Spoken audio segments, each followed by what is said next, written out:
Ladies and gentlemen, welcome to The Burning Truth. This might sound a bit different because the usual person isn't here who does the introduction. Yeah, Mr. Goff has what's he call me, the man that can't fuck off properly? Well, Mr. Goff has fucked off this week. But that's unheard of. He's always here. He's always here, but this time, he's got business to attend to and make us proud, even though he's not playing or anything like that. At the moment. But he will be. And Yes. he'll most likely do well. Yes, and we'll just go with the flow, as they call it. As of right now, I am the Funk Soul Brother, Matt Burns, or as I've also been known as The Plank Soul Brother. the Plank Soul Brother, the Bully, Bully, shut up. the bad boy of British wrestling, and everything. But I'm Matt Burns, and across from me, as we always introduce, he is the man that can't fuck off, Charles Kelsey. Hello. Well, it is very weird this week with no Mr. Goff. I feel like I've lost an arm. How the hell can you lose your arms are that big? Come on. Come on. I feel like I've lost an They arm. would be the third world country, your arms would. Hey. At least it'd be welfare. I doubt that, to be honest. Man, just crap that's in that arm. Anyway, so yes, it's been a interesting few days in pro wrestling. That it has. However, before we get on to the actual usual content that we normally go through, on topics and everything, we want to address something that has recently occurred on our Facebook page. Yes, we had a person comment, and it wasn't very beneficial for either the fans or for us. We found it very rude that the fact that if you've got a problem with what stuff we said, we'd rather you email us on the Burning Truth. I don't know the email properly, so you best say it from there, Mr. Burns. It's the Burning Truth at outlook.com. At outlook.com. It's actually on the Facebook page. If you go on the info, you'll see it there. However, whenever it comes to criticism, we don't mind any if you've got any advice or anything you don't like, just let us know. We don't mind. But if someone's going to come on and be a keyboard warrior, as some might say, or just throwing out abuse left, right, and centre, just to cause flame wars, we're not here to do that. Especially someone who looks like a 12-year-old. We just want to have positive, as much. Basically, why do I sound like the New Day? The power, the positivity. No, you can't, because you got the power, the positivity. There we go. The New Day.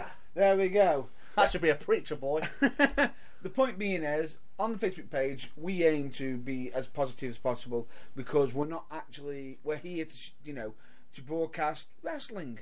We want to get more known as much as possible as we can. We're not here for ratings, as I found out when I first came here. We're not here for ratings. We're actually doing this for benefiting everyone, really. It's not for ratings. It's not for let's kick this radio station off or let's kick this podcast off. It's actually just about us having fun and talk about wrestling, and we want to hear other people's opinions that will benefit us, and they might go, well, I actually have a different opinion I think of this situation differently, and that'll be great, but we don't want stuff going, oh, this is bad, we don't want just abusive comments. It's got to be like, I don't like this because of, I don't like that because of. And if you got a problem with the individuals, which I know who is aimed at specifically, just message me on my Facebook page. We say it every goddamn week. They've even plugged it for me while I was away. Exactly. It has to be done. If you got a problem with the specific person, just message us either at the Burning Truth at outlook.com, even at Matt Burns' Facebook page, my Facebook page, or the Burning Truth page, or Nathan's. Either one of us. Yeah. We don't mind, if we can address a situation as quickly as possible, we'll do our best. If you've got nothing to say realistically that isn't going to benefit anyone, then just just stop looking at your keyboard and watch something else. However, as you just basically said, is if you don't like us, don't listen to us. But listen to us because I want to annoy you more. However, I will say this. I want to point out one thing. I would like to thank every listener that does listen to us and give us support. Thank you. So let's continue. Let's get on. Now to let's more, bring the positivity. Now let's get on with the actual main part of the Yes. the burning truth. Would you care to? Do you have any topics, or shall we get to the fan questions? No, I think we should get through Battleground first, if anything. Okay, Battleground it is. As everybody would, we have had a heated discussion before we come on the air with Mr. Goff on the phone, because Wikipedia is saying that Brock Lesnar defeated Seth Rollins by disqualification, which it technically was. But WWE.com are saying that it's a no count. It's doesn't count. no contest. No contest. I agree with the disqualification because Undertaker put his hands on Brock Lesnar. It's a disqualification. So that would mean Nathan Goff is 2-0-0. That sounded very weird, but normally they're not used to having the third person. That's me. Yes. The third wheel. Like three-wheel car. The Lion Robin. Oh, yes. I miss them cars. However, if it's a no contest, then technically both me and Nath drew on points and would earn a point each. However, due to the certain rules and regulations, I'm going to give the point away to Nathan. No, you wasn't. You were bitching about it. You were bitching. You were like a little baby back bitch. No, I'm going to Baby give back, it, baby or if necessary, why don't we give it? Why don't we hand it out to our fans?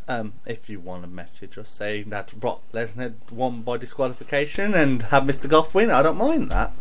Or if you want to claim it's a draw, go for it. Yeah, just one of those things, really. One of the topics I want to get over and done with is Battleground, and probably the main one this week, which I'll mention after Battleground. So, we had King Barrett versus R-Truth. R-Truth losing. Oh, I bet a lot of people were thinking, this could refreshen R-Truth, or and bring back King Barrett back to Bad News Barrett. But I feel a bit sorry for Barrett, in that scenario if it did happen, because at the moment he seems to be getting a role and then having it pulled away. But they've let him have the win. Now the question is what's next for King Barrett? We'll find out, really. I mean, like at the minute, we'll find out in the next few weeks, because it's WWE. You never know, really, unless you read some dirt sheets, which I'm not happy with. You're not happy with dirt sheets? No, because it ruins the business, in my opinion. I like the element of surprise. I don't like reading and going, "Oh, look at Taker arriving at the building at 4 o'clock in America." It's like, I don't really want to know that. Spoilers. It's been a week near enough. No, I mean, at the time. Yeah, when it's it like, happens. I don't agree with it. Just let me be a fan in peace. Yes. Instead of doing little dirt sheets, and especially some people just having like wrong information, it's like meh. Yep. Now next on the next match would be Randy Orton defeating Sheamus. Mm-hmm. Now, have you seen his new Vine video, by the way? Which- The one I put up on my personal page with Superman, but the new Superman versus Batman, Dawn of Justice trailer. Well, it's the Randy Orton version, and always kicking Superman's ass. seeing it. Brilliant. I've also seen other people trying to make their own version, including one guy, just to show how far love can go. RKO was his girlfriend out of nowhere, and she pummels him straight after. Well, you should always beware when you're using the RKO. If it doesn't go right, then you can get your ass kicked. Folks, don't try this. No, it's listen to what WWE says in every independent show and everything. Don't try this at home. Yes.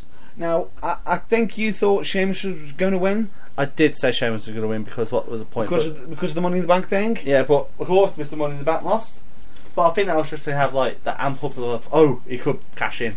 Yeah. Well, the first thing that came to my mind is the Money in the Bank don't have a great streak when they've got it, but they've got the ability because of the briefcase to cash in and instantly become a number one contender. I think Kane had the best surprise on the night there and then. Yeah. And now I think also Daniel Bryan had the worst streak because he was losing everything. He was, but Then he won. it paid off. Now with the Randy Orton match, it was also in Randy Orton's hometown, which is very rare. You get to lose. Would you agree on that? Yes. I mean, of course, hometown boy.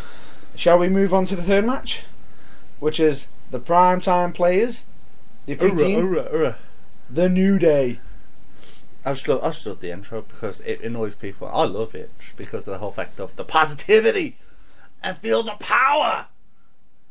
It's millions of dollars. No, I want New Day to win. 'Cause I love New Day. Didn't I say primetime players last week? No, you went against it. Yeah, actually no, because yes, that was it. Money in the Bank. I said primetime players. I was like, no, I want the positivity back. And then you know, because I believe you said that they haven't done anything. You said they hadn't done anything with the championship, but give them time. Give them time. Just like, you know, give Divas a chance. Then we've got. I will be honest. This was one match.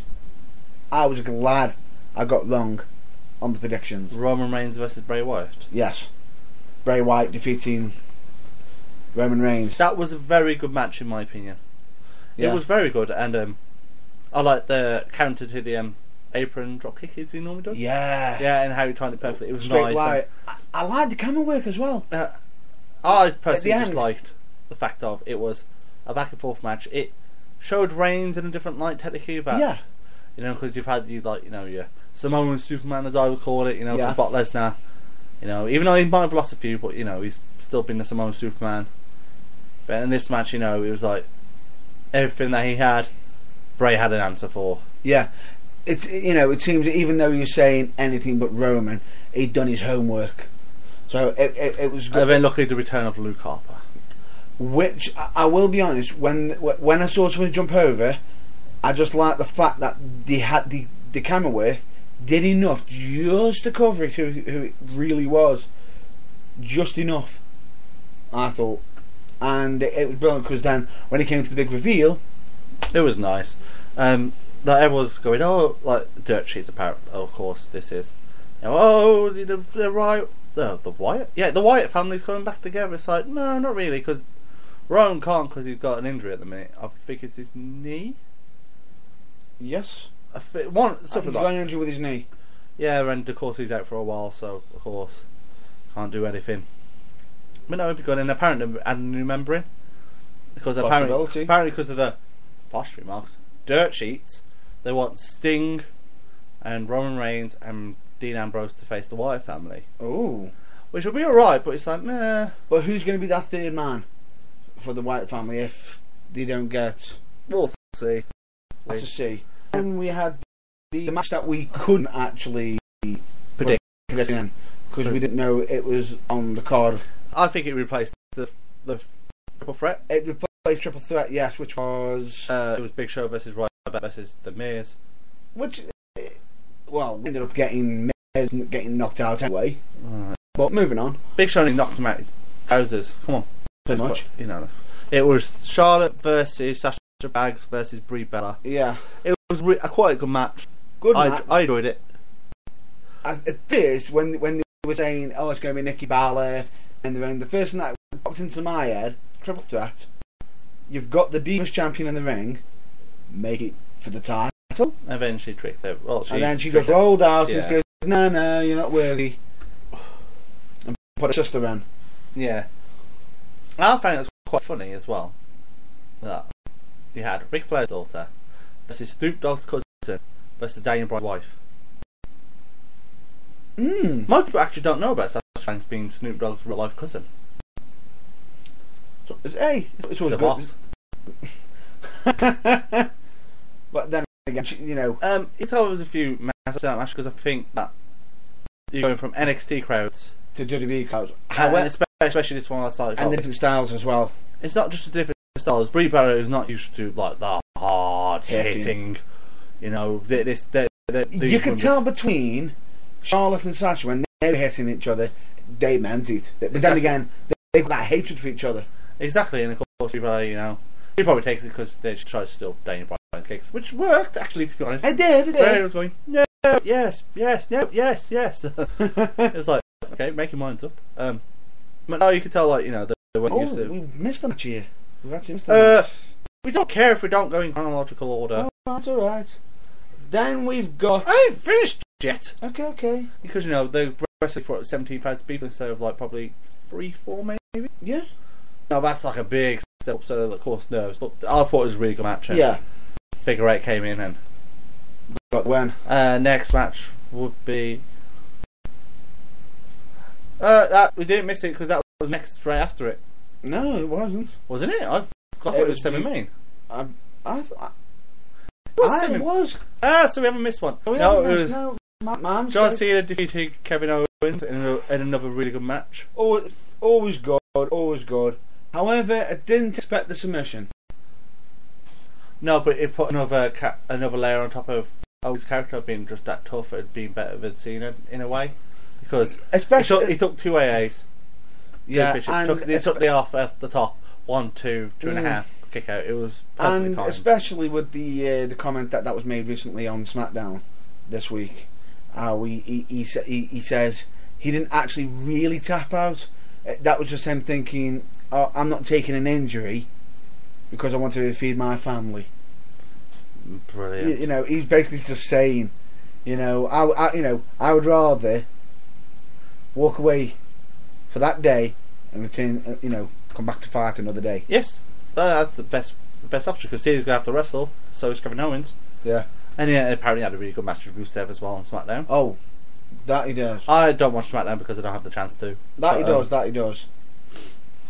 But now, which is repercussions from Raw. But yeah, moving on, the main event. This is the moment where pretty much Dirt Sheets ruined it for me. Dirt Sheets ruined it for you. Lucky enough, I avoided Dirt Sheets. You're right. I read them all over your Facebook and Twitter. No, I didn't. I actually didn't. I avoided the Dirt Sheets. I wanted to make sure I was watching this with clear mind. I never. As soon as I heard that gong. My fiance had a really good point about the dong. I thought it went off a bit too early. It seemed it a little bit because it was dong, lights out, dong. If they would have went lights out, dong, taker, I thought that would have suited a lot better. To be honest. I got what you're saying there. However, I will say I like the actual match itself, Lesnar versus Seth. I thought it wasn't that bad. However, you can see they wanted Brock to be the dominant one, but it also showed Seth in a different light on the fact that he is a bit of a he knows what he's doing with his head, going for the leg of Brock Lesnar. I personally thought that it, in a way, damaged Seth Rollins a little bit. Yeah, it did damage him a little bit. Because I know you're thinking. Because everyone's still shocked about Roman Reigns actually looking stronger after Brock Lesnar. Because of how he laughed at him and laughed at his pain. And you're thinking because he's WWE champion. But do take into account, Brock Lesnar is no normal human being. And no, he's the former UFC heavyweight champion. Former unified UFC heavyweight champion, which was UFC 116. And has Paul Heyman put it nicely, Lesnar as a challenger, very rare. Exactly. But no, luckily take a cable out of bed. Good old swift kick in the nuts. Ooh. Taking Brock Lesnar, back to school, teaching him. And then of course on Raw, just a quick update on it is when if you haven't watched Raw, just the main bit that you want to see is basically Lesnar comes out when Taker's out. I didn't watch the Taker promo. No, the Taker promo was basically him saying, "You kept reminding everybody of my defeat, of you defeating me. You reminded everybody. You've now turned ashes into a blazing inferno." He's basically stating he's going to test Brock Lesnar's mortality. Whenever Brock Lesnar came down, took the whole locker room, which you find a funny meme. We put up us going, should have just believed in a funny face. And then we had the promo from the best stick man on WWE, Paul Heyman, who basically declared that Undertaker had sold his soul to the devil, but your ass belongs to Brock Lesnar. As soon as I heard that, my brain just went, Taker's got to make an appearance. Oh, he was going to make an appearance. Made the appearance, and then the one little touch I thought that was brilliant when Brock was going down. The announcers. Run, Michael, run. No.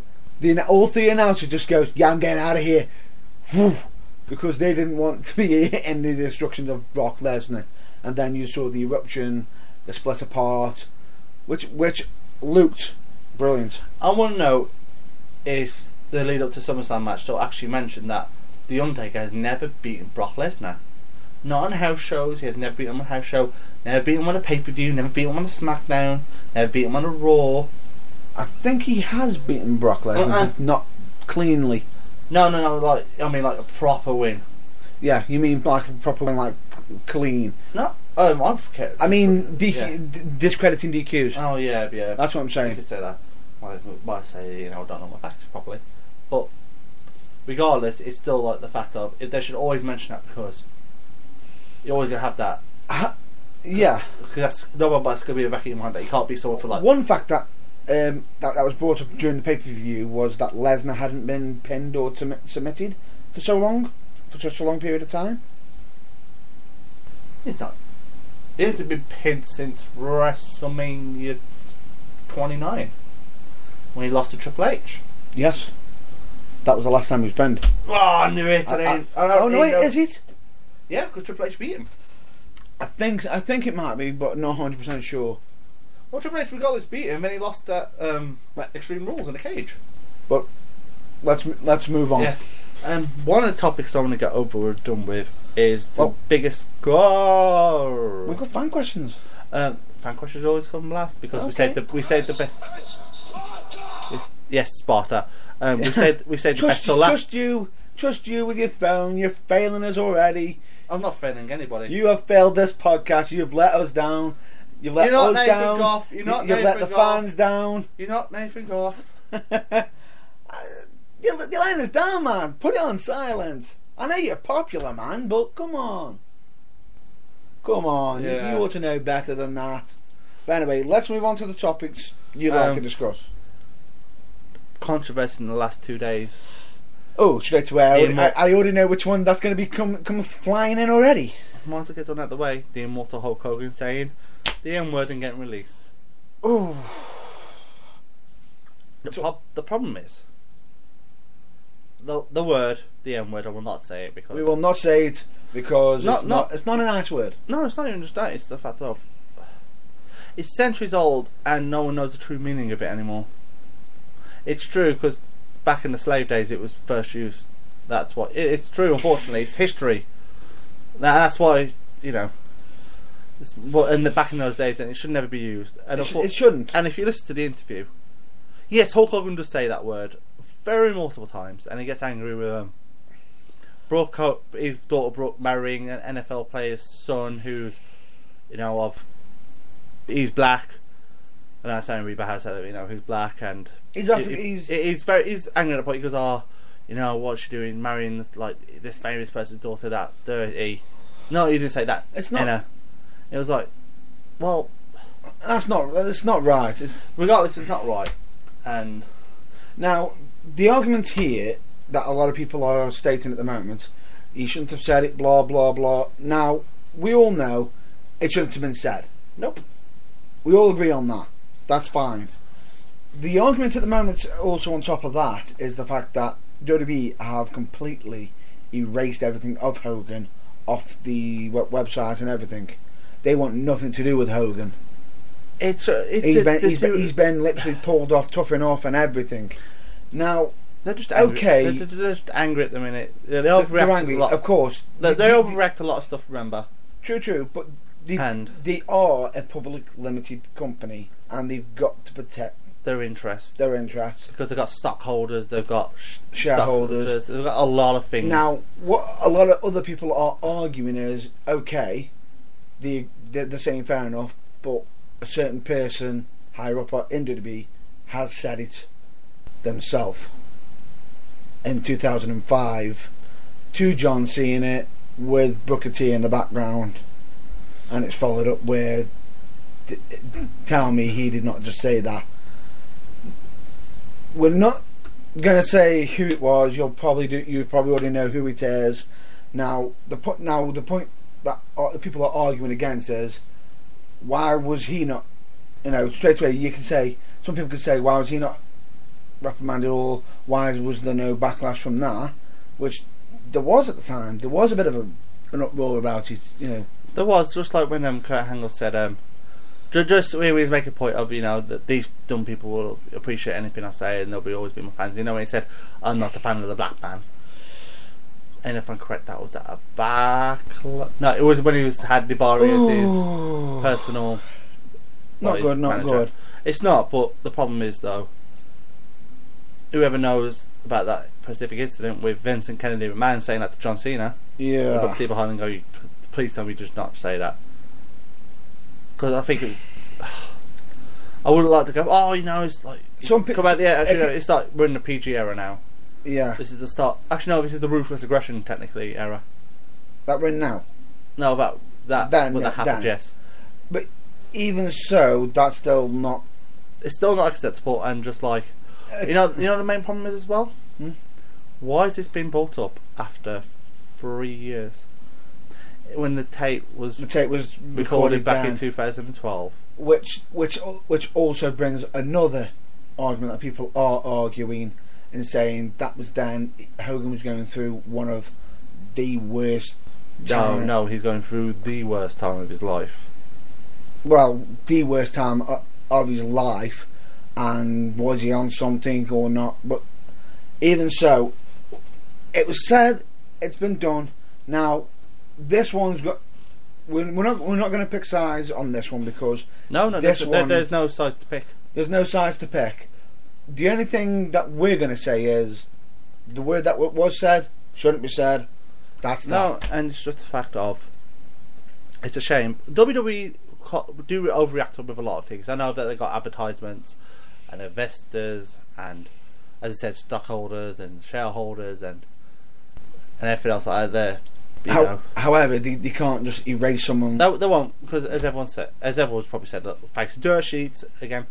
Vince McMahon does. Who will forgive? I mean, Hogan did try to take him down twice. He employed him. Went to TNA. Still employed him after that. So I think stuff will be done, and it's very convenient as well. Very convenient that this happens when he's possibly going to the Big Brother house. Oh, yes. If this did not happen, he would still be tough enough. Tough enough would not finish in time to start. It'd be over when he could. I think they could have worked around it, but yeah, but still, it's the fact of this. Everyone says it's a big conspiracy. I say it's people overreacting, people wanting justice for it, but there's no. But you can't have justice for a word that shouldn't be used regardless. It shouldn't be used regardless, but some people can defend it, saying during Hogan's younger days that's the mentality was different then compared to how it is now. But regardless, it's a word that shouldn't be used, and that's the best way I can say. Booker T even said it himself. Booker T's even slept up and even said it. And no. If you're not really sort of thing, he goes, "I wish I never said it." I think it was 12 to Hogan. No, this is on Twitter. No, he said it on Twitter. I wish I never said that word. That word should be erased from history. I agree with that. Yeah, it's not a nice word, and we're not going to say the word at all because because even Booker T has said it unintentionally during a promo that was also aimed at. I personally think. But you know about. I think he says sucker really. But he goes, "How come we can't be you, sucker?" See. Good way of looking. Nice little twist on it. I'm expecting if it's going to be actually heard this now, or if people around them would have the thought of quick edit it. And then what can you edit? We got the original versions on 5 different platforms. Exactly, but oh well, it's done. It's done. Let's move on. Yes. So the only thing I'm going to say is the words that word is off limit. What's done is done. We're not picking sides over the repercussions. Let's just hope that whatever happens, it gets better for all parties. One of the things I want to discuss is why are gimmicks changed constantly for the modern era, but yet back in the day they weren't changed at all, like Harlem Heat when they first came out with the chains and the stuff. Of course, we were just technically on about it, like the old slavery days, and that's still fresh in everyone's mind. You mean sort of a bit like over the Iron Sheik versus Hogan, because there was that the whole war going on. Yes, Iran. Sorry, he's from Iran. He's not from Iraq. But anyone says it. If we ever hear him, Iran #1, USA. Yeah, Sheiky Baby. I love Sheiky Baby. I know you love Sheiky Baby. Only man I know who can have a boner and stick it right in Hogan's back in a camel clutch. He got it. It's official. You've probably now just scarred people who are now going to be rewatching that. Yeah, but then I think, my God, he did that. He had a rock on, and he's put it straight in Hogan's back. Cheers for that. Cheers for that. No problem. I like to be the bearer of bad news sometimes. Really? You got to go with that. No, I think that I don't get why they couldn't be changed back then, and this is before the Attitude Era, and this is before, like, during the Attitude Era. Yes, Attitude Era was for teenagers plus, for the older generation. But some people could say it's nowadays political correctness has gone mad at times. Political correctness is the world we live in has gone crazy more like, mate. It's sort of political correctness has come in and everybody's taking offence to everything, and they're trying to please to everybody, not to offend everybody. Which, in a sense, okay, you could say you're causing this problem here, but it's getting us this, and this here. But if we're getting everybody happy. But there's a big thing with the world today. You can't keep everybody happy, because no matter what, a quarter's not going to like it, a quarter's going to love it. This quarter's going to be like, well, we can change like this, so I'm not anything, and the other quarter just don't acknowledge it. It's a very tough. Regardless, it's still a tough subject, because it's like, well, I'm sorry, but there are some gimmicks like back in the day, like the Canadians. Even though people go, oh, they didn't want the Heat over except for William Regal. But it's like, I'm sorry. Just because I'm from like England, I don't get the whole, this Canadians come in and wrestling in America. I find it like, that's like, for me it's a bit different if like a German comes over. No disrespect to any German wrestlers. None. Because they're like, not taken to the, we're not trying to offend. No, we're not trying to offend, because we should be angry like some of them, because we had the 2 world wars against them. But yet we, greet each other friendly. We still do this. We still, still wrestle them, and we still get along with them majorly. But yeah, like in America, sometimes they take that really bad. Like, oh, Canadians come in. You're only across the border. You're only across the border, and should be all loving each other, really. Yeah, it's some of the world's greatest athletes come from Canada. You got Bret Hart, who was amazing. Wow, Owen Hart, the Hart family. Just go with that. Yeah, true. Yeah, the Hart family. Let's go with the Hart family. And then you got Chris Jericho, Mr. Stevie Richards, Chris Benoit. I liked how Stevie Richards, baby. And of course you got like your good old LMAFers like Georges St. Pierre. Oh, Georges St. Pierre, good call there. Pierre. Then we've also got some current wrestlers like Kevin Owens. Good old Kevin Owens, Sami Zayn, who actually comes from Montreal. Yep. Edge, Christian. There's a load more. Piper was originally from Canada. We've got that many. Exactly. And there's literally that many. I just don't get it. It's a talent. I just don't get it. It's one of those things that I won't say because I don't get. Because in my eyes, it's like. However, there is one request to any wrestling fan, just to do us one favour. Don't mistake Chris Jericho's hometown. I'm from Winnipeg, you idiot. There we go. Oh, good old Botchamania. Yes. Because I understand, like, you know, before the Attitude Era, you know, they had the specifically stupid gimmicks. It's you know, tough because like King Mabel, basically Mr. Burger King himself. Yep. You know, he had a king for that technically, but no one appreciates his Memphis days anymore. Yeah. Well, there is as much as you can say gimmick always keeps changing. It's also it can also be considered for the safety of the wrestler as well, because if something happens, you know, worldwide, and it does generate a lot of hatred towards a single worker, it can also bring a lot of hate mail. Slaughter during his evil days when he became the sympathizer, he had hate mail. He actually at one point even feared for his own life. Yes, because a fan threatened to blow his house up, blow the head office in Stamford up, kill Vince McMahon, kill Linda, kill Sergeant Law, kills his wife, kills his family, had to have security for a month. Yeah, which if you want to know all this, just watch The Legends of Wrestling. So, and it is Heat Seekers. Heat Seekers. No, either Heat Seekers or Patriotism. Yes, that's the one. Yes. And he explains what happened in a bit more detail, like how he meets the presidents. You've got in some cases you've got to be very careful, because if you can really offend, you can cause more trouble than. We're in a world that can easily offend by just the simplest of touch, and the simplest of words when you don't mean it. When you don't mean that way, it's true, because we do live in that kind of world now. That we do. Another question I want to ask is, comparing the old pay-per-view system with the current pay-per-view system. You mean how? Are you on about the olden days when it was like Clash of the Champions? No, like you had it in your houses. Like, you know, they all led up to your Survivor Series, your SummerSlam, your Royal Rumble, and your WrestleMania. And in your houses? That's what I said. In your houses, like, you know, would Like always culminate in like a big thing at SummerSlam. Yes. Like, they always lead up to that because that was your big paydays.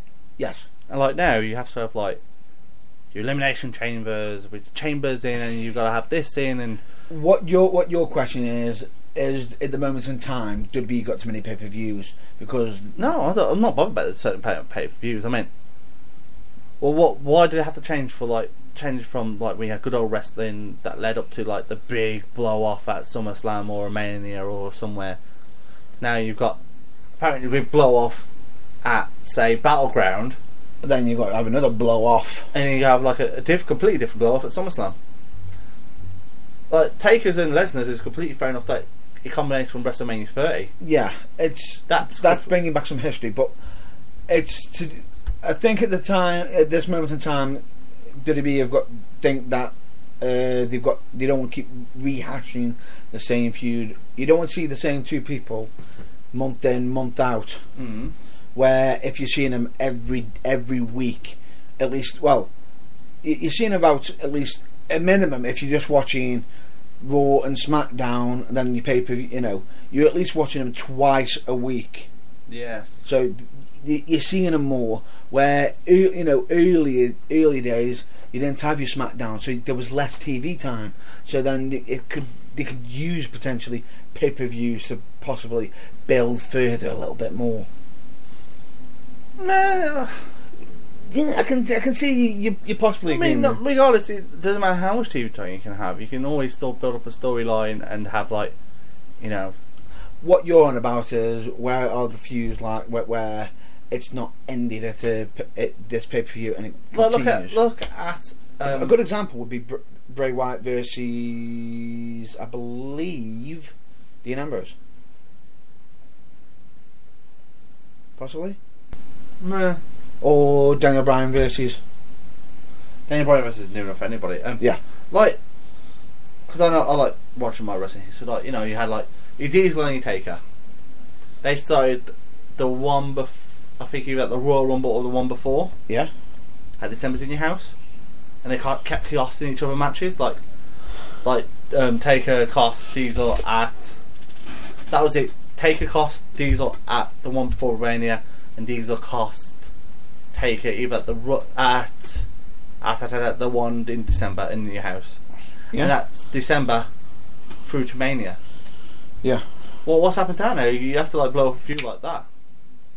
They're clicking your fingers. It's like, oh, yeah, fair enough, you've got TV time, but you blow it off at like extreme wars, but you can still make it last for like another 2 or 3 months. There's also the fact that at times WWE also thinks that fans do have a short attention span as well, which they do. It's like they've always got to be keep it fresh, They're trying to keep it as fresh as much as possible, and try and throw as much out to fans to generate as much excitement as they can, to get them up on their feet as much as possible. They're trying to keep that steam train a rolling, constantly. The up and down, the roller coaster, at all times, which it's going up and down, up and down. Another one I want to get off my chest is the WWE Network itself. It's my sense today. I might have like people mentioning or people complaining, going, "Why have you asked this question? It's so rhetorical and stupid." No. Why do Americans get more content than us? Just like with Netflix. Why? There should be no reason why, why they get extra Total Divas, or they get the Ultimate Warrior season pass and everything like that. It's extras. It's most likely to do with television networks over here, but probably because certain television networks over here... You're on about Sky? Yes. Just say Sky. Sky, for example, in our country, have certain rights to Raw. Yeah, there's more on SmackDown. At the moment, it's still they still own the contract. Yes. Now, once that contract is up, if I'm correct, it is up this year. Right. So once that contract is up, then technically the WWE Network should be able to air. And for anybody who doesn't know, Sky is the reason WWE Network didn't come a lot sooner. It's one of the reasons. No, it is the main reason. It's one of the reasons. They was meant to come in August. Yeah, August. And it got pushed back. They got pushed to October. Yeah. Then it got pushed back again. But then that was the main one, October, and then it was like, come on. And they was going back to do it. Launch date was, I think, the 1st of October. Yep. And they cancelled it because of Sky and arguments, and they finally got it in. But even so, they've got a contract with Sky, and if they're going to be breaking it, it's going to cost them a lot more money and affect them in the revenue department big time.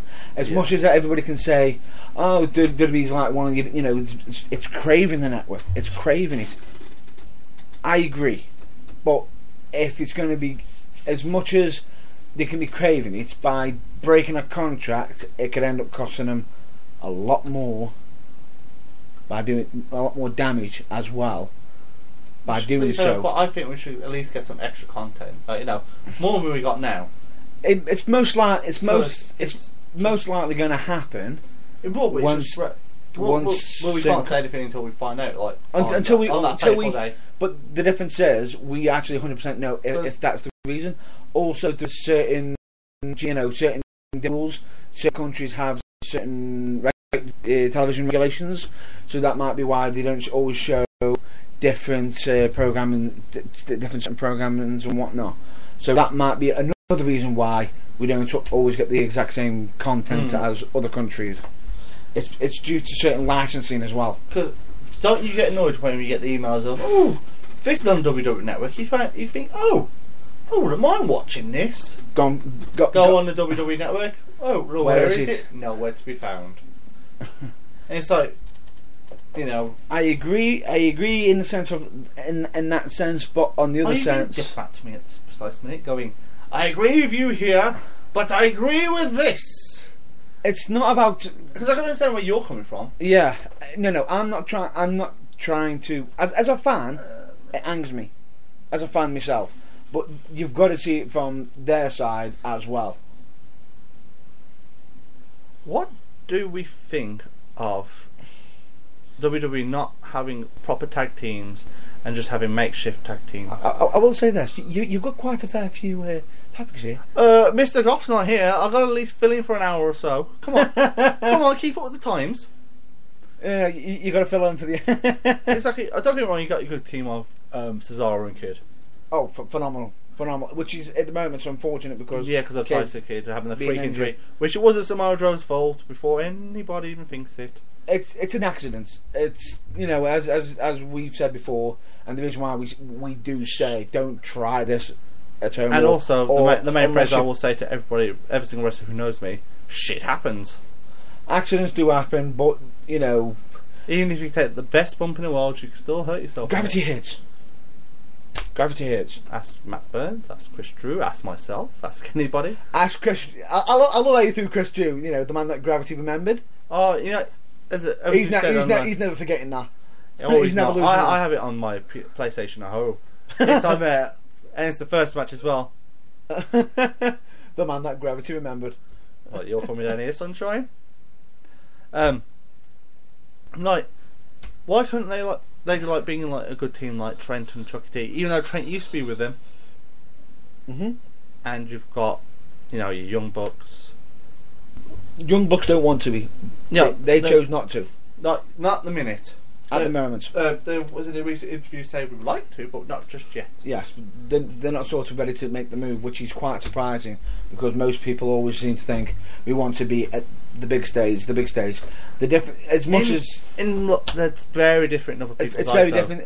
because Everybody wants to get to that level at their own time. like If you rush straight to the top, the second you have a trip or fall, you've got a long way to come down.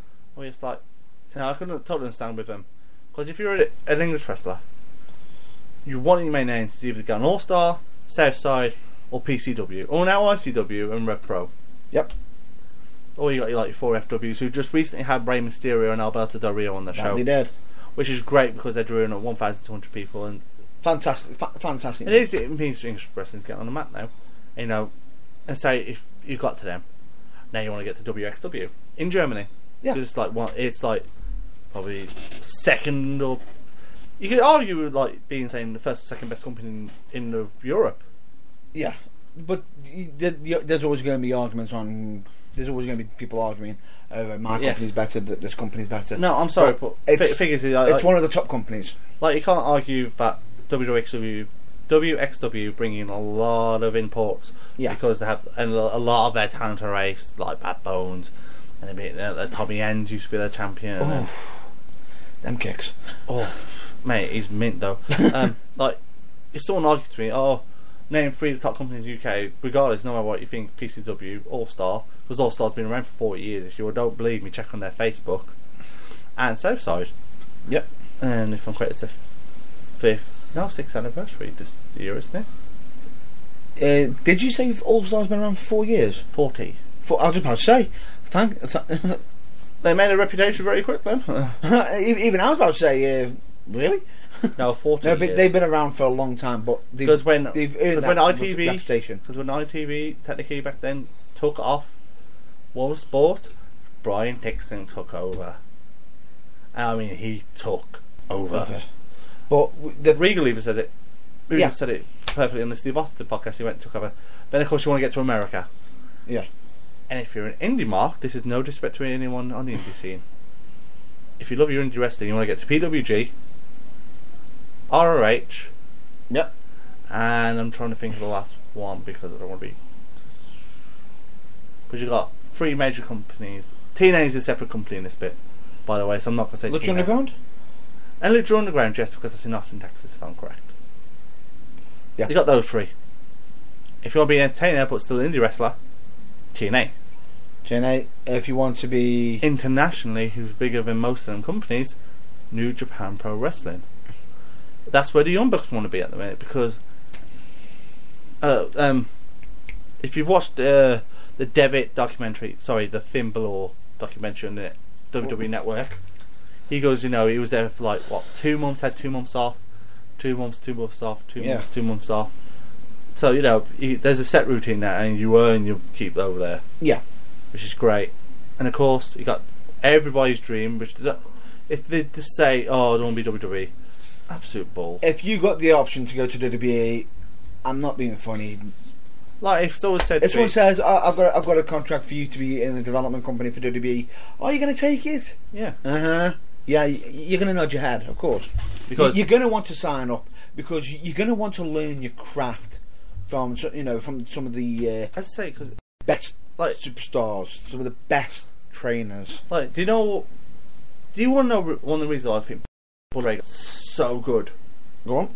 Because he went from ECW to WWE, and he had so long at WWE he learnt the style. Because Vince McMahon's main phrase, and I can say this because I listen on podcasts and most of WWE superstars and X1 say it. They go, Vince McMahon says, never look at the camera but know where your cameras are.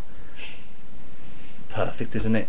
And then of course he took that to TNA, and then when he broke away from Devon for a bit from that time, he just obliterated, and he was amazing. He became their top heel, their top bad guy. He was, as soon as he walked out, do you know who I am? But anyway, we need to get back on the topic.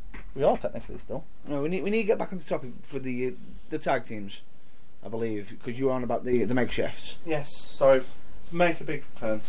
Big U-turn, straight back, and as much as it's the chemistry. Yeah, right. It's the chemistry because to me, makeshift tag teams can create dynamics, and then they can become a proper tag team. Red Dragon of Kyle O'Reilly and Bobby Fish. Yes. Amazing tag team like Kazarian and Cesaro and Kid, which they actually. I'm really upset that if they didn't get rid of Chris Hero, they would have had the Kings of Wrestling.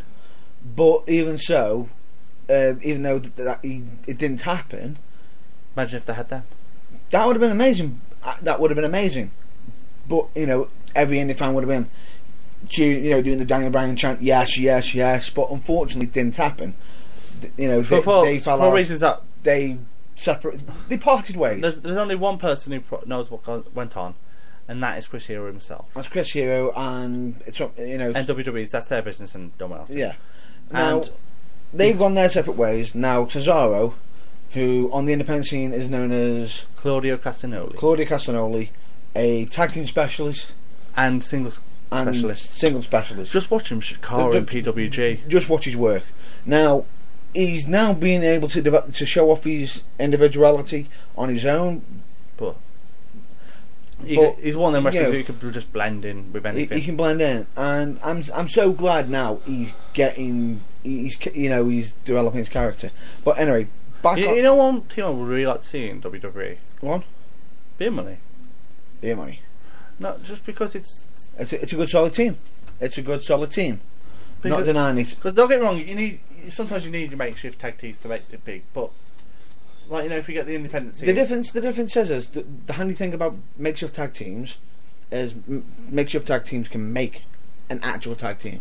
Yes, but unfortunately, some of the times you can't make that connection because you haven't got the dynamic, you haven't got the edge, you haven't got that. Like Ryback, Axel.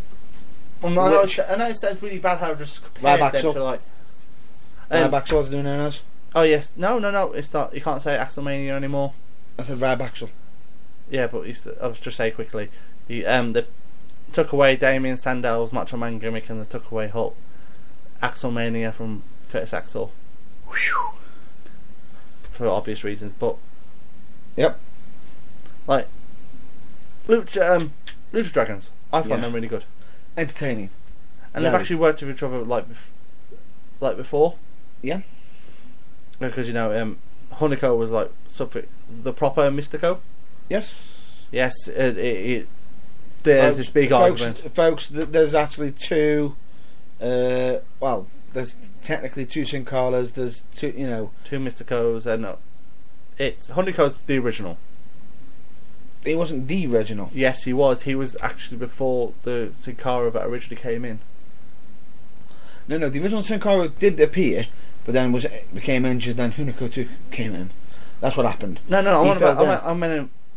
I was on about when there was Mystico. Before they got the and you got that, and you've got your Ascension. Now, not many people actually realise that the Ascension was actually bigger, had more people in it. You had Bram in it. Originally, Bram and one of was it Killer's Elite Squad? No, it had Carlos Colon. which is one half of the. It's got one of the members of the Matadors. Yes, Carlito's brother. And yes, and he also had a diva with him, which is I think Mendes. Rosa Mendes. Rosa Mendes, I believe. But I believe. it's sort of they had one skint with it, one little video that did actually air, but then sort of got pulled, that sort of got switched, and then all of a sudden it just became. It was originally Bram and Connor. And then an incident happened with Bram involving WWE. They separated. Connor was then sort of thinking, And then luckily got with Victor. And then eventually Victor came in, and then they've got the Ascension pushing forward. Mm-hmm.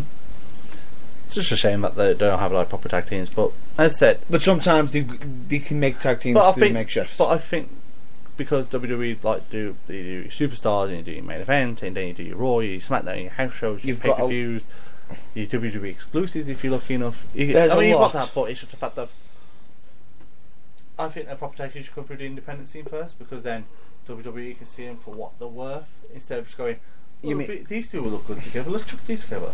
Like me and Christopher Drew were actually a makeshift tag team at start. We was.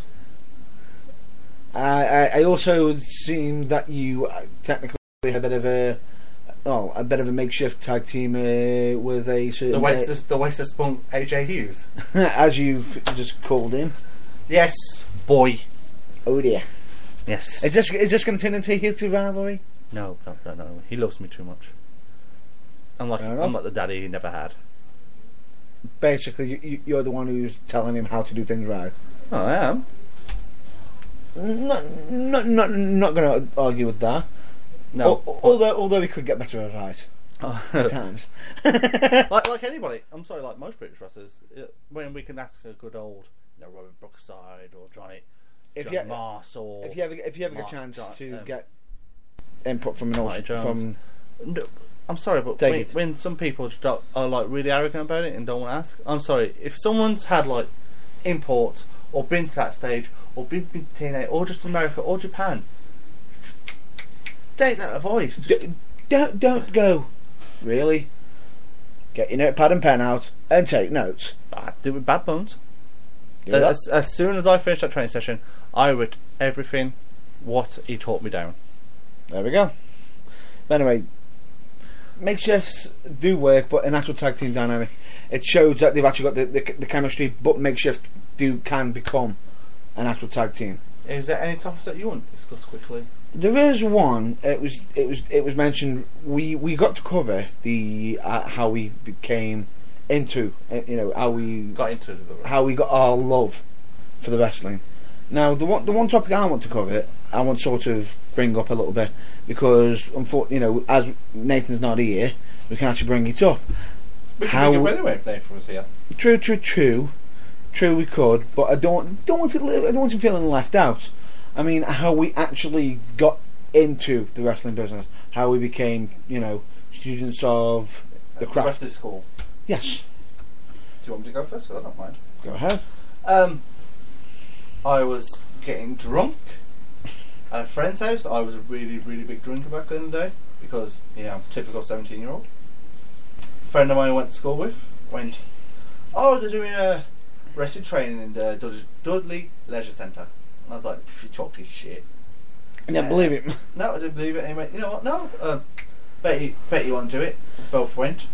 I will say we may have a bit of a common thing in here, man. It's not the drink. It's the you didn't believe it at first when you heard it. Yeah, I was like, oh yeah, right. Please, you can't say that. Wrestling schools. For enough, FCW, Future Championship Wrestling. I walked in tracksuit bottoms and a polo shirt. Got my ass kicked. The only decent bump I ever did was a flip bump. And from then on, the week after, I met Mr. Carson Bailey, as I said last time. Yep. And I trained. Of course, every trainer goes, I need to be on a show, and they were right when they put me on. I wasn't ready for it when I did my first Rumble. You weren't ready, it just felt... It was a Pacific trainee battle royal. from quite a big crowd because we had a lot of people in. Mm-hmm. The debut of the Iron Serb. Oh. I'm from Serbia. So random words he sings. He basically sings the Russian, not the Russian national anthem, the Serbian national anthem in the worst national anthem accent in history. He knows from Serbia. He actually is. He's part Serbian. Yes. And you recently come back from Serbia. And that's where I met Big Double A, aka now Victor. I can say it. You don't know the difference. Victor. Victor, sure. Is he the one who introduced me to FCW? Yeah, technically I did. Technically, he introduced me to his fist, and then I just remember going flying in midair, and then blackness. Yes, I remember getting on that show, to be honest. And I met Sean Humperdinck, someone called Ollie Hughes, who went to prison for murder, I think. Oh, He was a lovely guy, though, a really lovely guy. Oh dear. And it was me and Dom. And that's the infamous he fell over. And from then on out, I still kept training and Yeah. fell in love because some people are like really bad about training, but I love it. I wish there was a school in Stoke so I can go regularly because it keeps you fit. Yeah. And it's the fact that it keeps your mind active. It keeps you busy, and you're learning your craft. You're perfecting. You're perfecting your craft, and you're potentially having the ability to be able to learn new. In life, as well as wrestling, there is nothing you will never ever know everything fully. I will say this. I will go on record and say this: if I ever learned everything there is in wrestling, and I mean proper mastered everything, I knew it all the answers, I knew everything, I would retire. That would be it. Just like the phrase of you won't learn everything. And the phrase of if you stop getting nervous, you should retire. Because that emotion is so rare and beautiful. It's so raw. It feels so.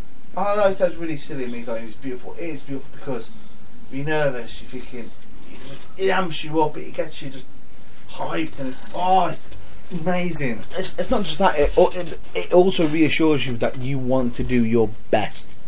If you're not doing your best, then what are you doing here? Correct. Like, I have a phrase of if I have match of the night, I'll have match of the night, but if I can't, there's nothing wrong with having a very good match or a good match. As long as people realise I have a good match, they'll talk about my match just as much as the main event. As long as you're entertaining. Oh, well, definitely that. As long as you're entertaining. As long as you become memorable. Especially if you've got everyone's got different reasons. Yeah. Like, how did you get introduced to our wonderful world of pro wrestling? As we said, this was during my high school days. And I mentioned this previously, the group of friends. Yeah. I had like Christopher Ratchford. I'll even go on record to say the names of the group of friends. We had like Ben Lodge, Pete Bourne, Richard Lawton. There was a group of us. Why do I recognise that the Lawton name? But it doesn't matter. He's not actually in wrestling. He's not in wrestling, but he is trying to get into it. He's after a training school like yourself too, so he can learn, so he can get into it. Bring to me, I'll teach him some training. I have to bum. Fair enough. But I'll do free. The difference is we were a group of lads. We were big fans of wrestling. We watched it day in, and Ratchford found a local newspaper ad, and he decided, let's give it a shot. He tried it first. Loved Isn't it the company of BMWA? BWA. Yes. That was the latest name of it. When the paper was being brought around, it was known as GBH, which doesn't sound great. Great Britain Hardcore, as it was known as then. But the problem is, though, I actually know a wrestler called GBH, and he did the infamous thing at Bagridge, which I will never forget as a fan. Fair enough. I will say this is when I don't agree with racism either. When he Chris Hero, Colt Cabana, and Mike Quackenbush on the show, he hits up and he goes, "And there ain't no black in the Union Jack." Oh, And the crowd are hot until that moment. oh.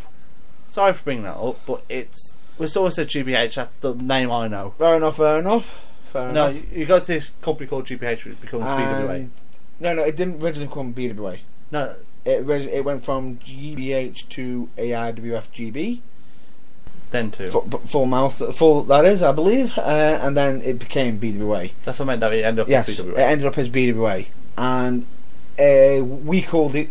A group of us called it the School of Hard Knocks, as it always was, as you always do with training. We went there, and I will say, every trainee, you know, both me and you will agree. When you first go there, you're thinking it's easy. You get your arse kicked. Would you agree? Even if you don't think it's easy, you still get your ass kicked. You still get your arse kicked. Because a human being... It's not just by the wrestlers, just from the way you're learning it as well. A human being is not meant to land on his back. Not land... Or his front in that manner. Gravity hits, as we've always stated. Even when you don't use gravity that much. Yeah. It still hurts. Especially the first time you do it and you don't tuck your head in. Like, in wrestling you're supposed to tuck your head in because... Or else you're going to broken neck. You've always got to protect your neck. You know, yes, I found out clearly in that one cage match. when I forgot my basic. Oh, ouch. And you hit that floor or that mat. And sometimes those mats don't give. They just hurt. They just hurt. Yes, I think you have to do that week after week. If you only get the option to do it once a week, week after week after week. And then you start getting used to it, and then you got to do something new. And like injury build. The first hip toss I ever took. Oh God, that hurt so much.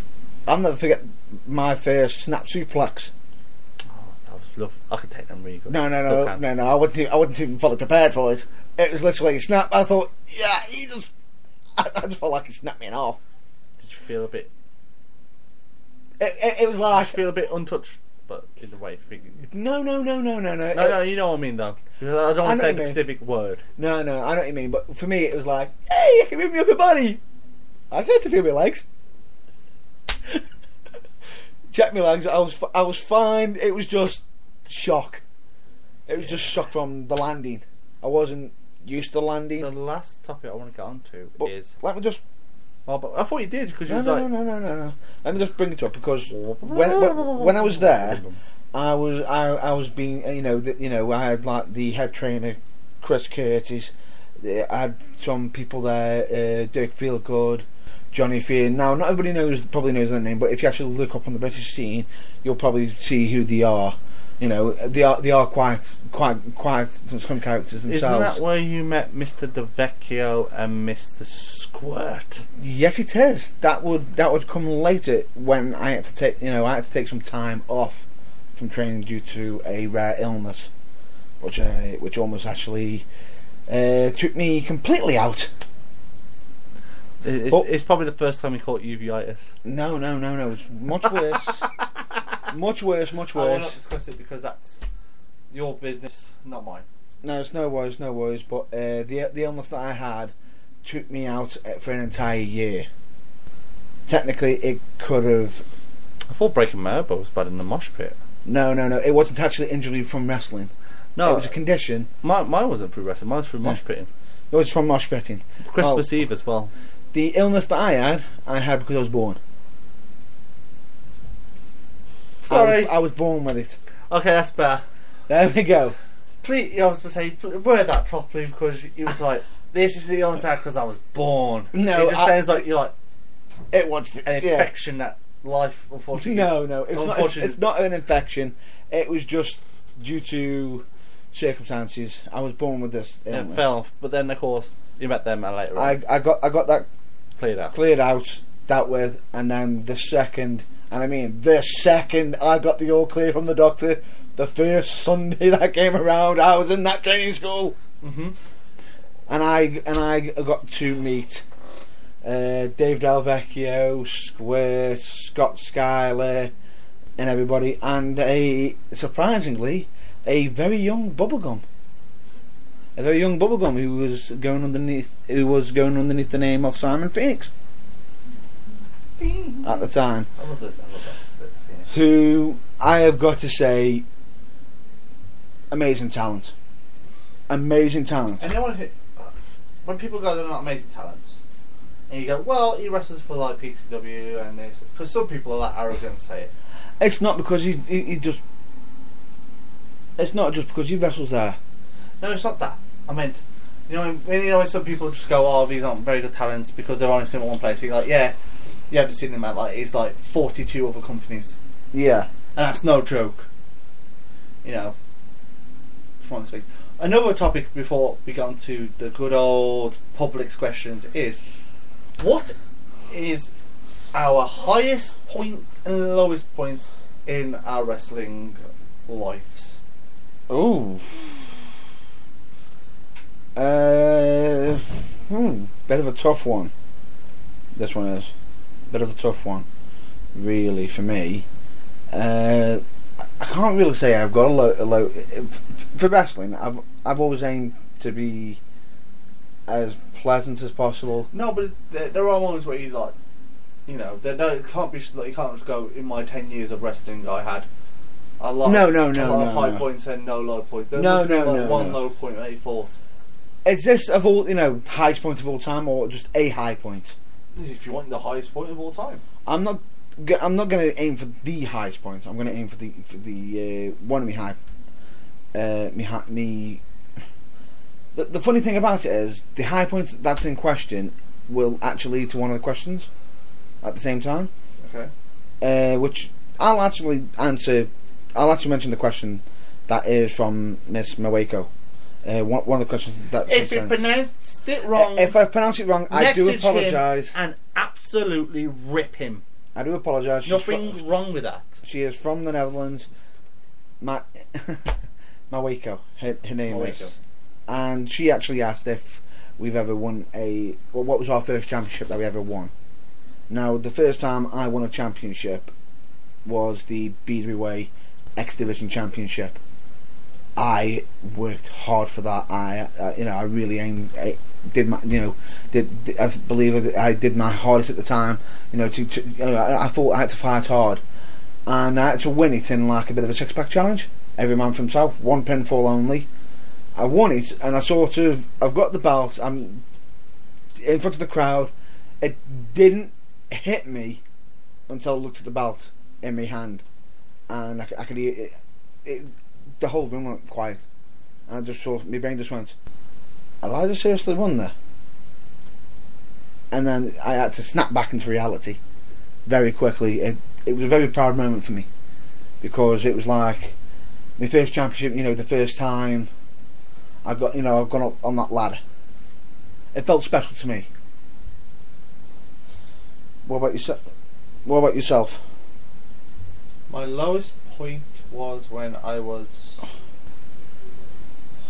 at PWL and I didn't say much to people, but I said the wrong things at the wrong time. Oh. And it's not because I was that arrogant or anything. It's just I said things at the wrong time. Certain things happened. I was so low I was going to quit. And I would get upset about it. Personally, I'm what am I doing really? The company doesn't give a crap about me. Yeah. And stuff, and just it was horrible. And my highest moment was. Oh, I didn't mention my low. Because you didn't want to say that you didn't. No. I do have a low point. Say it then quickly. But I'll get my low. You're my I'll get my low point now. Because for me it was injuries,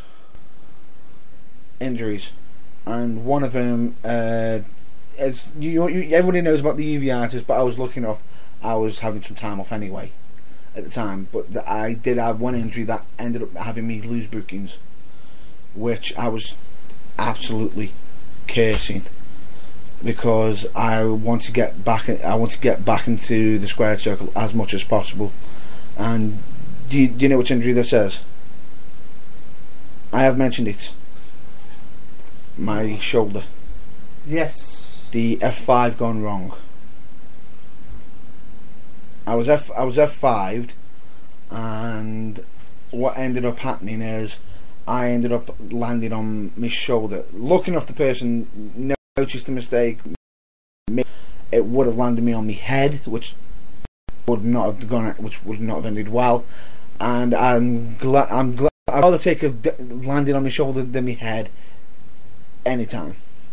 But the damage that it sort of caused, I got technically informed that I had possible nerve damage.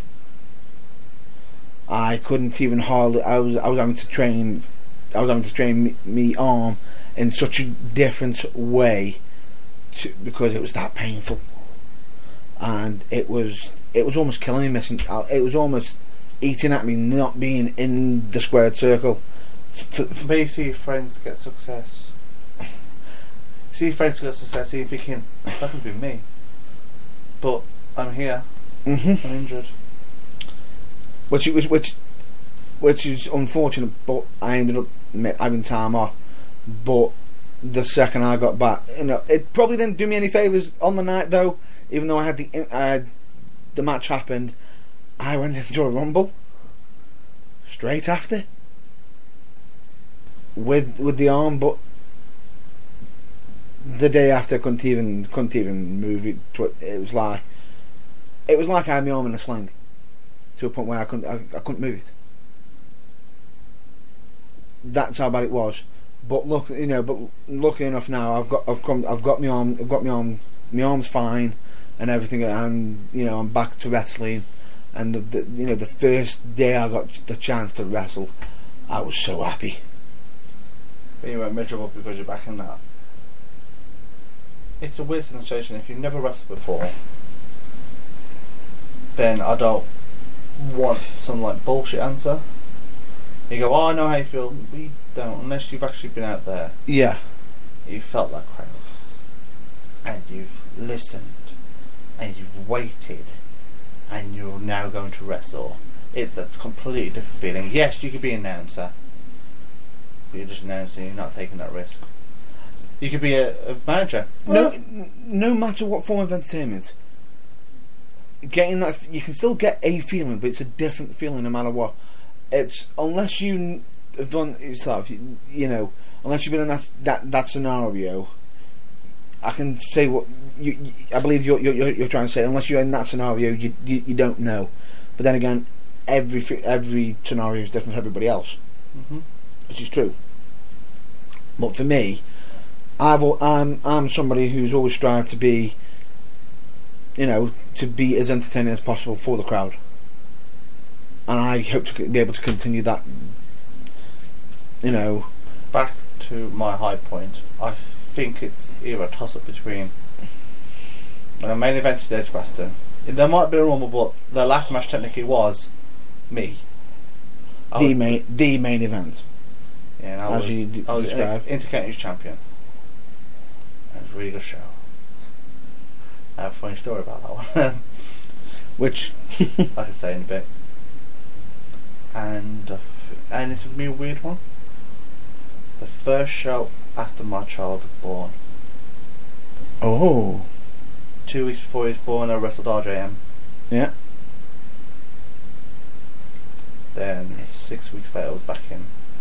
Because I had to look after my fiance, because, family came first this time. Unfortunately, when you're a wrestler, you don't...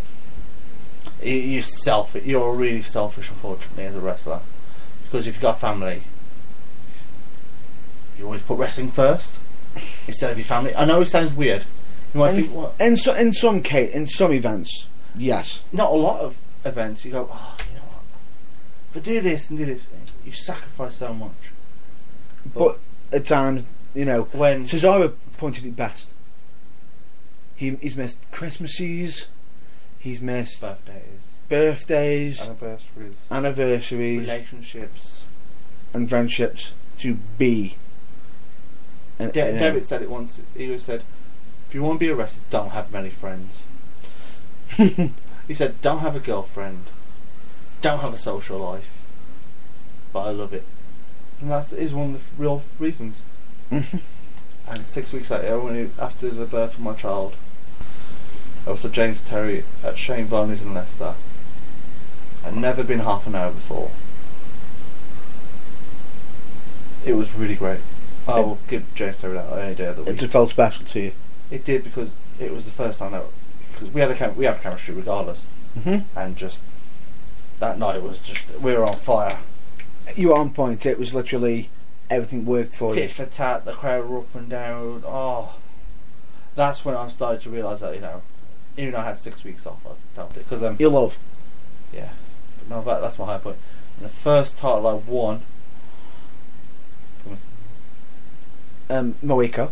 Waco. I didn't want to say it then, just in case I got it wrong. I probably did get it wrong still.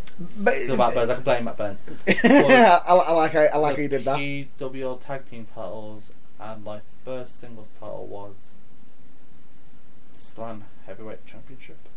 But very nice. But I lost it 2 weeks later. 2 weeks later, because I was arrogant and said I don't want to wrestle here. Oh, but even so, you know, you had the title. I was the man. Look, you know, doesn't matter. But every title is precious, no matter how long you've got it. It's always precious to you. Always. I earned it. Anyway, but yes. And the second question was funny road stories. Funny road stories from Miss Moeko. Moeko, yes. Would you like to say yours first? It's a tough one because we've had one. We've had one that's involved both of us. We've had individual ones. There's that many we could probably mention. It's just hard to choose from. Tell you what, shall we give them a treat? Mention one individual one and one that involves both of us. Yes. I think the one both of us have all just mentioned together, because that one that has been mentioned before. My single one would be, I was in the car going to Cardiff, and Corey Johnson had a £60 cap. Oh, we're going down the motorway. The dickhead, he hangs out the window. He hits a lorry mirror with his cap. It flies off, and then also you just see his heart sink. And then a bird went and shot on him. Oh! He missed it, but it was so funny because he got in that car and he was complaining, "Oh God, I need my art." And you know, Corey was, "Oh my art, oh, it was brilliant." And he's crying, and I had to wrestle him. First mistake, like you say. But it's still a funny story. Actually, you just done me a massive favour. You just reminded me of another funny story that I've got to bring up. Okay. This would be the mobile incident on the way to Nottingham, to Southside. Okay. Have you heard this one? No. No. Oh, there we go. Paperboy. No, not Paperboy. I've got two girls who I'm going to the show with, and one of them leaves their phone on the dash in the front of my car. They're both sisters, Vicky and Philippa Hopwood, and Philippa left her iPhone on the front of the dash. Now, we're coming to a roundabout. I can see it. And I give a bit of a quick heads up to Philippa, who's got her window wide open. Just beware your phone, just in case. We're driving towards this roundabout. I go around the roundabout. Before, actually, go back a little bit. As soon as I said grab your phone, she goes, "No, it'll be fine." We went round the roundabout. I have never seen an iPhone fly out of a window so quickly in my life. I've seen iPhones. However, I thought she caught it because the noise that came from when it hit, the windowsill of the car, and I'm thinking to myself, she's got the phone. All of a sudden, all I hear is, "It's gone out the window!" I'm ended up hitting the brakes. They're trying to get the phone. They're running out to it. I'm thinking to myself, They're gonna get crunch. A massive truck. A massive truck runs over it. I'm thinking to myself, oh good lord. It's been killed. It's been killed. Just get the remains. Unfortunately, before they could get the remains, a second truck hit it. It was like, if the first one didn't do it, the second one did. Biggest shocker. They got the phone, got it in the car. I have no idea. I was pulled over at the side, so I wasn't breaking any rules. I managed to get the iPhone to turn on, even though the battery was falling out the back of the phone. I just couldn't believe it. It was just one of the moments. So every time I'm in the car now, I've got people saying to take everything off the dash, just remove it. I think the joint story we're going to tell together is when we're going from ICW. Oh, good lord! I think we have probably mentioned this before. No, we haven't. We're not this bit. But this involves. It leads up to multiple things. This Coming back from the pub and the club. well from ICW. From ICW. AJ and Nathan getting a bit of a tuffle. Bit of a tuffle over a hat of AJ Hughes. He gets headlock takeover by Nathan. I will say this. That was one of the best headlock takeovers I've seen. And then, for some reason he really annoyed me, so I body slammed him in your car. Oh, good lord. And then we got Captain Morgan, good old Captain Morgan's and Coke. But before we left the place, we were, everybody was watching Mr. AJ Hughes drinking a lot. I drink more than him though. Oh no! He was drinking quite a bit, but one of us was being responsible. You had to. You're driving. Exactly. And also, people were placing bets. I won. Did you win? Yep. What did you win? Was it on the? Was it when or was it distance? It was the distance. I said he's going to throw up on the way back. Oh no! Halfway through, and it was halfway through. You weren't the only one who predicted he was going to throw up. Yeah, but we said we were predicting when. I was just glad for. I already had a plan for where I was going to pull over at least. And then, if I'm correct, he's going. I need to throw up. I need to throw up. How quick did I time that pull over? Then they throw up. He throws up. He's like, "I'm okay. I'm okay." And they were driving. And what was the phrase? What? The thing that we had to stop over because our eyes were covered in clouds of laughter. Oh no! And we're crying. No! The part that before that he was asking if he could have some more. We were like, no. That wasn't the laughy bit. That wasn't the laughy bit, but we're leading up to it. He had low. He didn't actually drink it. Oh no! We pulled it away from him. If you remember. Yeah. I didn't have any. You didn't have any extra. Might have had a football. Whoops. But no, Ben, if I'm correct, Mr. Goff said a joke. I think it went the lines. It wasn't his KFC joke. Oh no! I think it was. It wasn't his. It wasn't the wasted spunk joke. It wasn't the KFC joke. Is it the "How do you like me now"?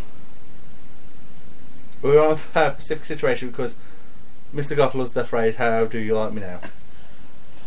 Now take this into account. It's 2 in the morning. I'm driving. It's 2 in the morning.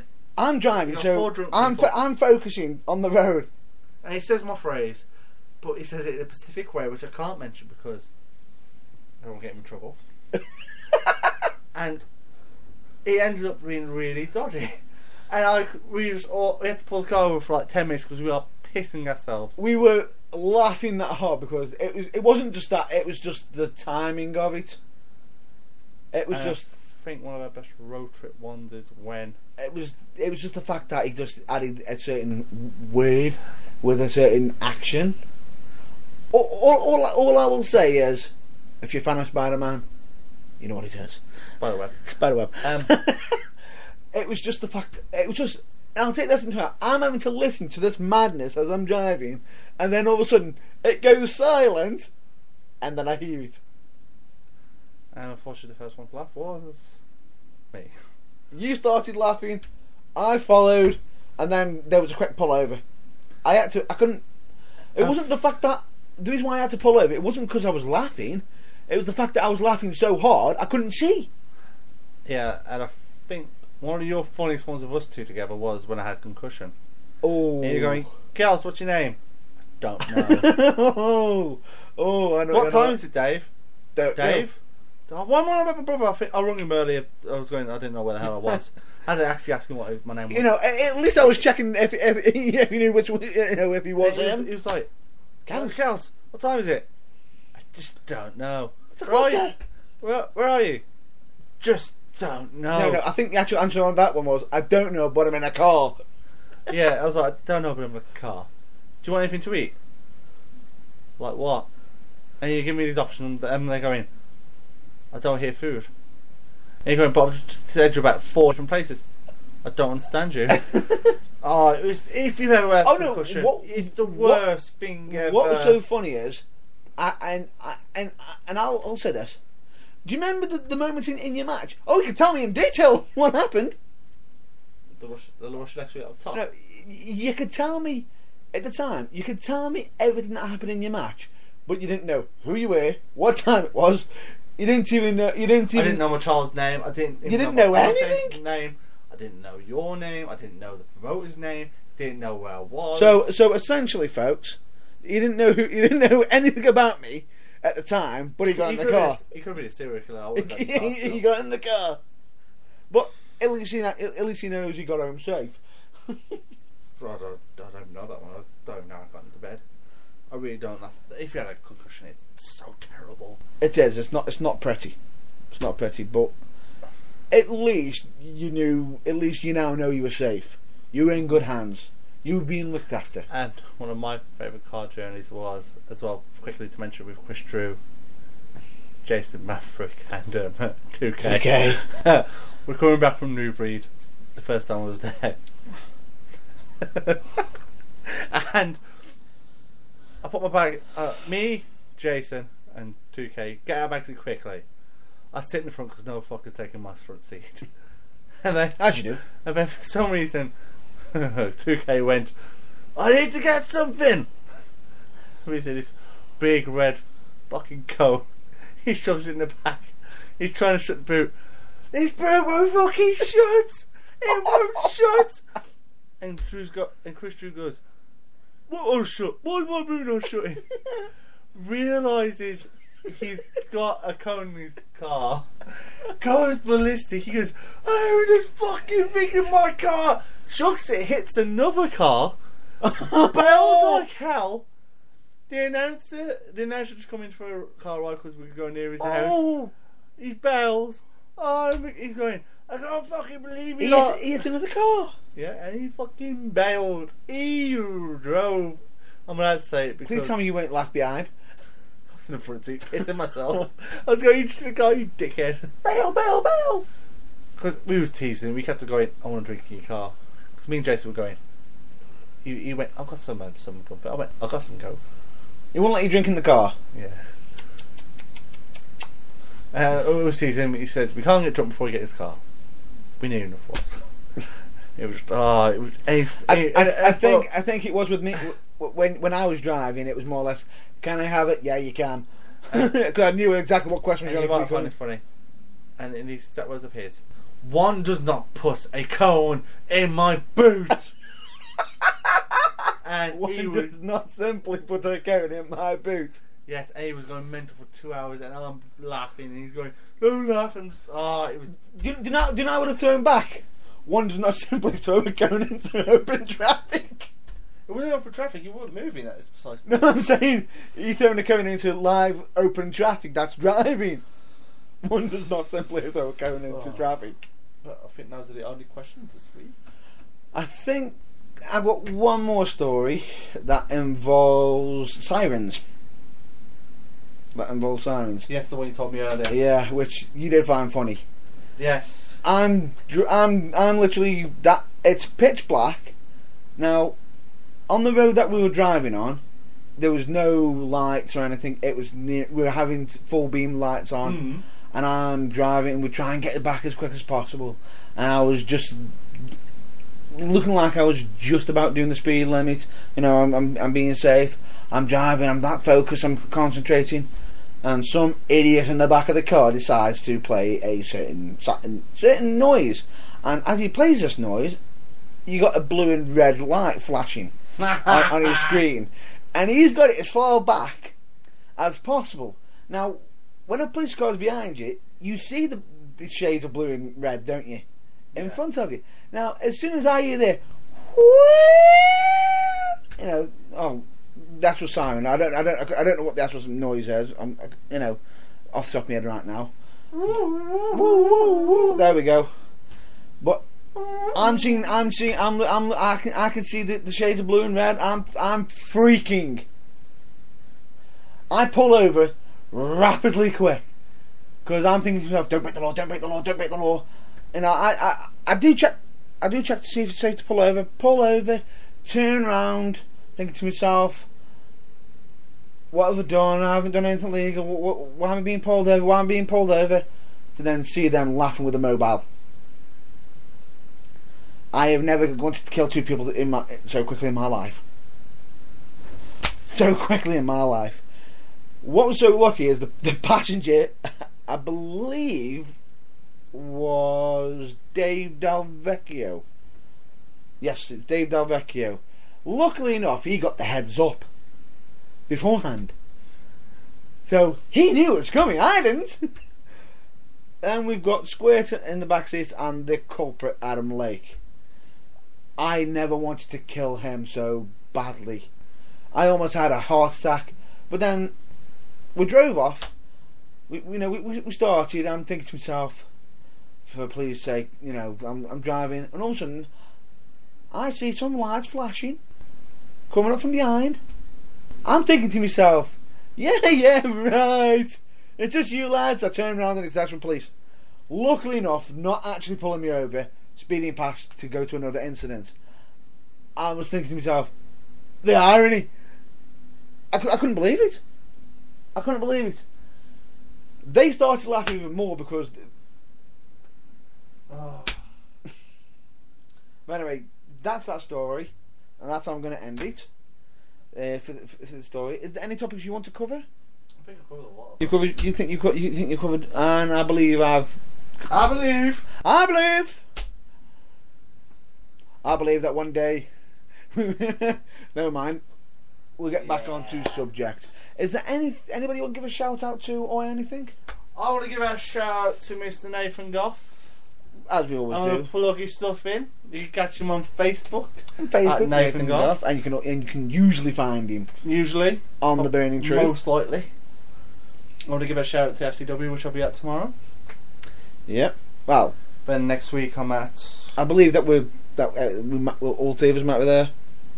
Well, there we go. If everything goes according to plan. He has to come this time. He disappointed me last time. Ooh. I'm gonna kick Jason's ass. No. I want to give a shout out to New Breed, NWA New Breed for next Saturday. Then MJP Midlands Joint Promotions on Sunday, and the list can go on because I'm busy. Yep. How about you? And how about you, Mr. Burns? Actually, there is a topic I'm surprised you haven't actually brought up. I just thought of next week. What is it? Next week, I've got the Money in the Bank match. My class is Money in the Bank match. It's a 6-pack challenge for a 6-pack challenge for the Money in the Bank briefcase. Fair enough. Done. Right. I will ask it for you now, just to be nice, and just so you can get out of your system. You are 6 days away from, even though people don't know it since I haven't mentioned it, which is quite disgusting. I don't care what they say. You are actually a previous Money in the Bank winner. I was actually the first at United. But you was the first, and I haven't mentioned it. Have you won it any more times than that? Because I know you won the one saying cashed in on Joey Osborne, formerly known as Johnny Starr back then. Yes, who had recently beaten Welsh Dragon. He was thinking to himself, I've got the title. Matt Burns goes crack. No, you don't. And that's it. If I'm correct, Skylar won it as well. Skylar has won it, Why don't they mention this? but he was actually, unfortunately, he didn't actually catch it in successfully. He was the first one to fail. But he still won the Money in the Bank. That he did. But why did they mention it then? I'm sorry, it's history, and they should actually mention history since you won it the first time, first ever one. And Scott Skylar did win it. Which I will say that did involve a ladder, and my kidneys did not like me. How do you think I felt when I went through that ladder with James Terry? Yeah, I bounced twice off that ladder. Twice. You made it like a bouncing castle. Yeah, but the fiberglass in my back wasn't worth the pain. Oh, Or the reaction. No, you ain't got time for that. There wasn't no time for anything. That I was like, fuck that. So you got those. You got you two who won it. Mhm. I'm sure Mr. AJ Hughes has been in one before. I believe he may have. I don't know much about White Tiger if he has or not. He hasn't. This is his first. Funny enough, he's going to have like quite a few, isn't he, recently? This is his first. At United or in general? Hmm? In general or at United? He's currently in current battle with Ultimate Dawn. Yeah, but that doesn't mean that. Has he actually been in the Money in the Bank ladder match? No. Because he's got quite a few of them coming up. Oh. He's got one at LCW, and I think he might have one somewhere else. I don't know. So he's preying on possibly trying to get this win here so he can get a roll on for the And of course, for you've the got others. Ultifawn, the new. I know it sounds really bad for me to say this, but technically the newbie of this match because he's one of the new people who's come in and made an impact from his debut. His debut in Highway to Hell Rumble and threw me out like a rag doll. I flared, but I figured, I did Ric Flair out. Yep. Because I was struck by Skylar. He tossed me over the ropes. Oh, I tried it before. No, you pulled the ropes down. He literally hip tossed me over. I chucked you out. He has done me, but not like how he did. Well, give it time. And then, I think you'll try it, dude. Got Tommy Taylor, who has not been in the Money in the Bank ladder match. What I know of from his House of Pain days and so on and so forth. I don't know if they've been in money matches themselves. I'm just saying it's a potential first for them at United. Yeah, but Where I think that's a bit disheartening. No disrespect to the company itself, or what I feel of the bookers there.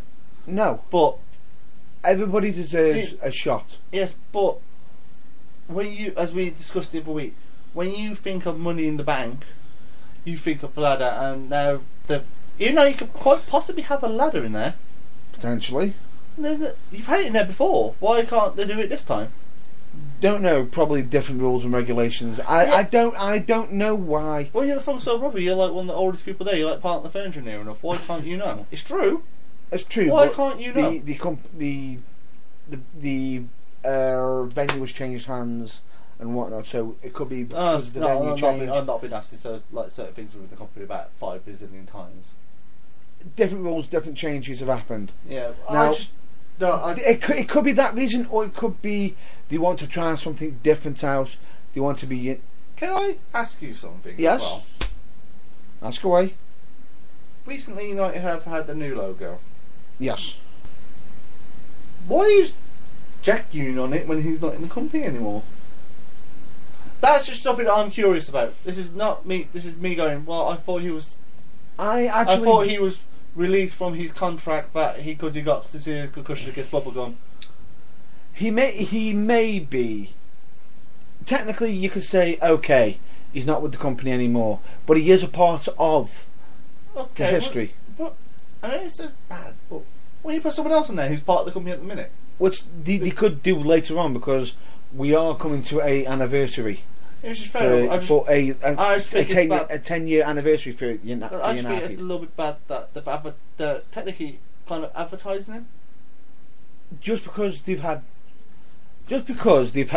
parted ways doesn't mean he isn't a part of their history. Yeah, he's part of their history, but once if people start expecting him to be there because of that, that's the thing I'm trying to get here. Well, Possibly, Because everyone it knows- could be used to generate buzz.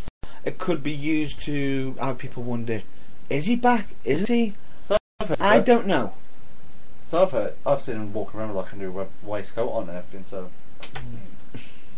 Everything's, you know, everything could be different. I don't exactly 100% know why he's on the poster or anything. He could be trying something new. He could be.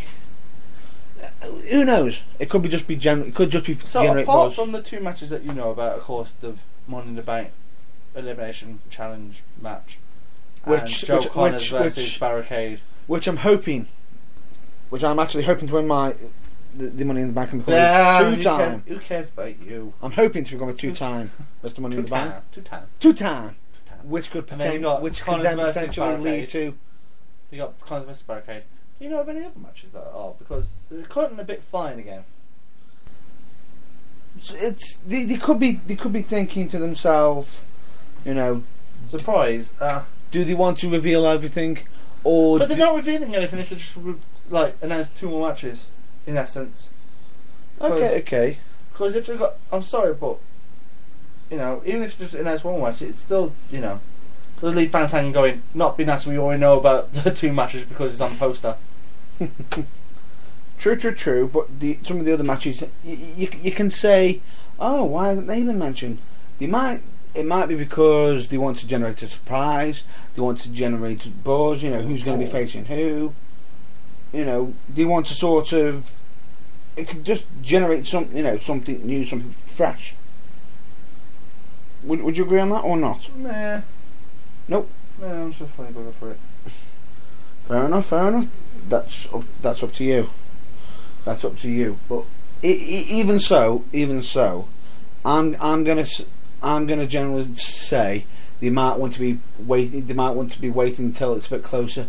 Probably then start making more announcements close to the date, and then possibly leave. You know, they don't want to give everything away. You know, because some companies do like to give surprises. Who knows? Mm. Would you agree with that? Nah. I'm just a funny bugger though, so. That's just you. I know. Everybody has their own taste. Everyone's got their own opinions, everyone's got their own methods to the madness, yada yada. Exactly. Yada. You're not Yoda. That's not Yoda. But anyway, with that now in mind, we shall continue the shout outs. There is actually a shout out I actually want to give out, and it's to Two of Substance. Which is a wrestler who's the lead singer of it, which is Mr. Tommy Hayden. Oh, that scouse. You don't like him, do you? There's not many people. I don't mind him. You're just Smells upset. a bit, but You're just upset because he beat you. didn't beat me. Oh, here we go. Technicalities. Who did he pin? Christopher Drew. Okay. He pinned Chris Drew. I never lost. I just. You didn't stop him. I was aiming to my ball sack. Thank you very much. For Fair my- enough. Then Paul. No, if I'm correct, he have just successfully had his video put on Vivo Yes, he has. with Mr. Jack Jr. in the Making video. an appearance on it, which I have to say, I am congratulations to them having their music video literally on there, and would like to say keep the good work going, guys. Brilliant music, but there's one thing, Mr. Hayden. Remember, I was the one behind the one when you lost to AJ Hughes back in January. Oh, are you really going to be bringing up that? Oh, I'm allowed to. Hey, he might have success, but That's- the last match he wrestled, he lost.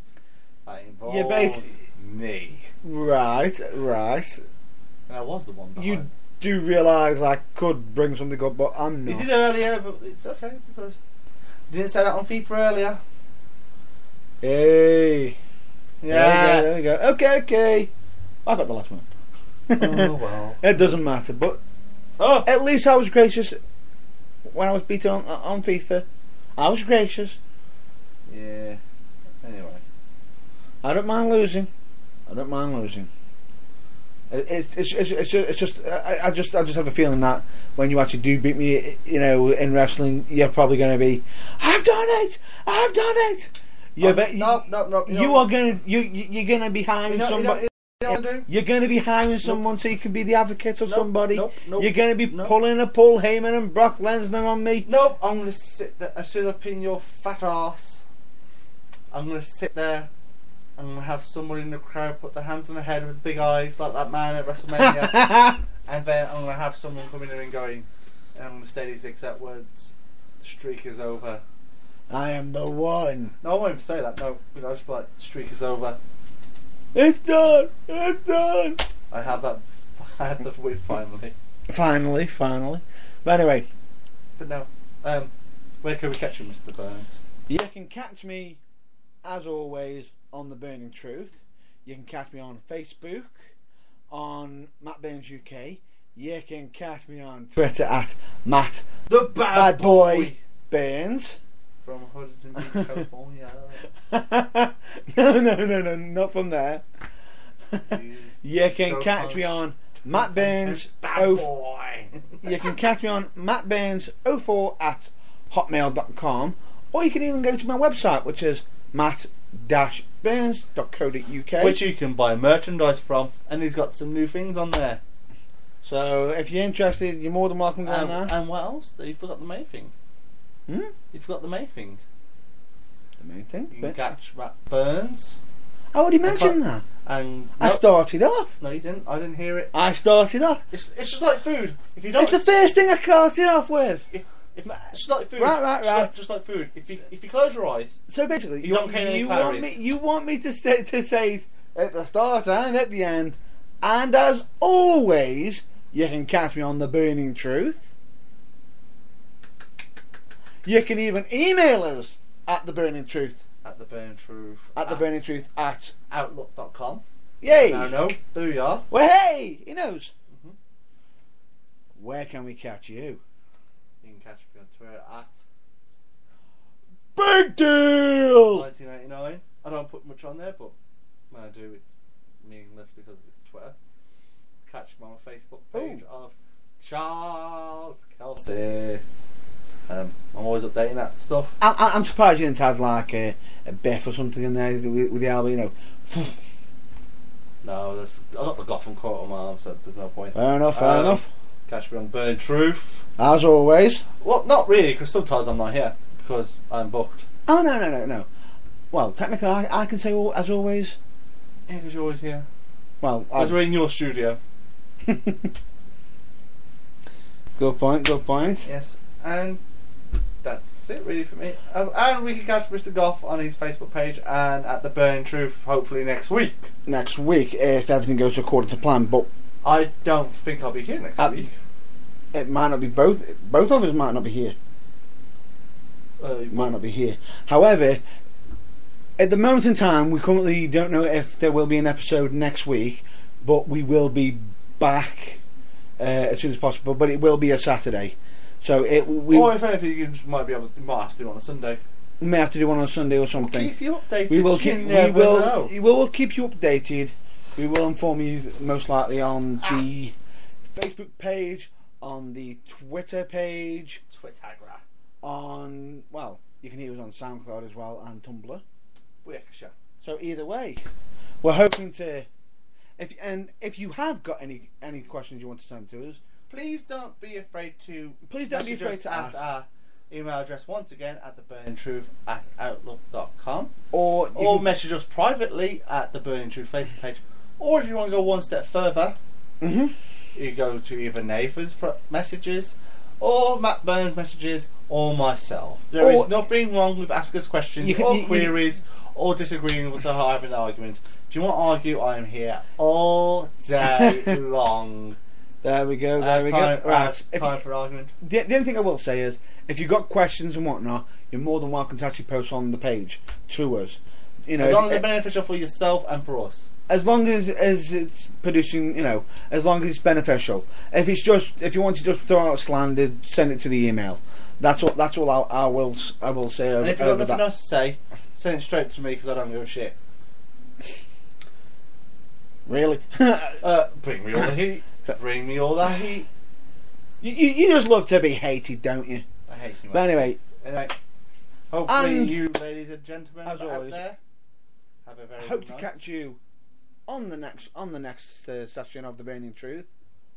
And with that in mind, I'm going to have to say, please check out your local wrestling Or and just wrestling in itself.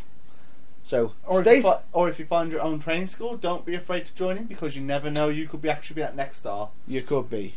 Who Never knows? know. Who knows? So, catch you later. So, stay safe, be well, and catch you later. Remember, be a winner, not a loser, as my phrase goes. How do you like me now? Winner! Good night, ladies and gentlemen. Good night. Thank you for listening.